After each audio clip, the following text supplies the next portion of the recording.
কোরআন এবং সুন্নাহর মধ্যে অসংখ্য প্রমাণ আছে যেখান থেকে আল্লাহ এবং তার রাসূল নামাজের গুরুত্ব বারবার বলেছেন।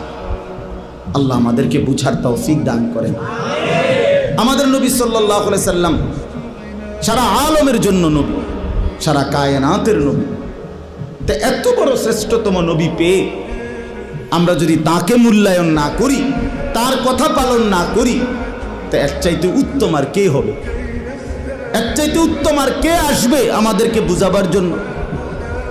নবীজির চাইতে উত্তম আর কে আসবে? কেউ আসবে। সর্বশ্রেষ্ঠ ব্যক্তি আল্লাহ তাআলা আমাদের জন্য দান করেছেন। কোরআনুল কারীমের মধ্যে আছে, আল্লাহ তাআলা বলেন, লাকাদ মান্নাল্লাহু আলাল মুমিনিনা ইয বাআসা ফীহিম রাসূলাম মিন আনফুসিহিম। আল্লাহ তাআলা বলেন যে হে মুমিনগণ, আমি আল্লাহ তোমাদের উপরে সবচেয়ে বড় যে দয়া করেছি সেটা হলো আমার রাসূল তোমাদের জন্য পাঠিয়ে দিয়েছি।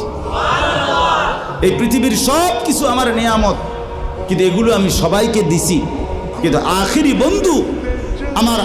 বন্ধু, আমার শ্রেষ্ঠতম রাসূল, আমার কলিজার টুকরা আমি তোমাদেরকে দিয়ে দিছি, তোমাদের জন্য পাঠাইছি।